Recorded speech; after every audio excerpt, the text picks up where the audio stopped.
CGTN has acquired this footage from China Coast Guard. Nearing dusk, April 4th, 2024, South China Sea, Chinese territory. 3 Philippine boats, despite warnings, were heading towards the military vessel that Manila has pinned as an outpost to occupy the reef, among others. History and illegitimacy do not work for them here, and their occupying strategy is quite simple. I saw, I can, I claimed. They saw the U.S. bombing of the Chinese embassy in Belgrade on May 9, 1999 as an opportunity to seize the Reef. There was no Chinese presence back then. They came with its warship 2 days later, stationed Philippine Marines since then, claiming the Reef as its exclusive economic zone.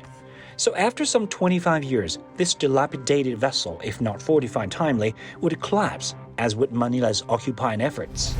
With that in mind, the things being wrapped up in canvas under the cover of darkness, join the boat deep due to its heavy weight, would have to be, as it appears to be, according to the photoelectric shootings, construction materials.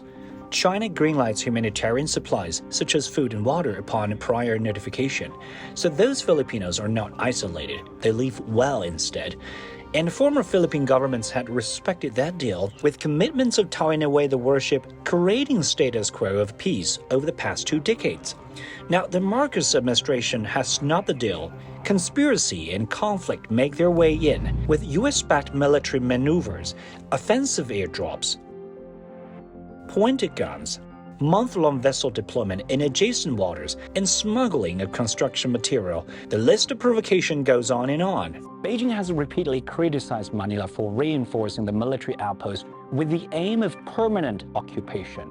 But why doesn't China install something of its own on the Reef, given that its infrastructure building capabilities have already impressed the rest of the world? First, let's talk about the declaration on the conducted parties in the South China Sea, or DOC.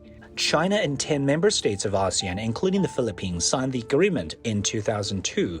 One critical article states, the parties undertake to exercise self-restraint in the conduct of activities that would complicate or escalate disputes and affect peace and stability, including, among others, refraining from action of inhabiting on the presently uninhabited islands, reefs, shoals, cays, and other features, and to handle their differences in a constructive manner. Beijing's not interested in going against the common stipulation with infringement activities and provocations. And China Coast Guard has exercised utmost self-restraint in dealing with Philippine sailors, even rescued some of them in the past month. Environmentally, the coral reef is facing extreme danger because of the corroding metal, research suggests. China wouldn't allow such a thing to happen. China insists on mutual non-aggression in its diplomacy. It has urged the Philippines to return to the right track of handling differences through dialogue and consultation. Instead of repairing that crumbling warship in the South China Sea, what the Philippines should actually be repairing are its following relations with its closest neighbor, China, and the ASEAN Marine Deal that's facing a crisis.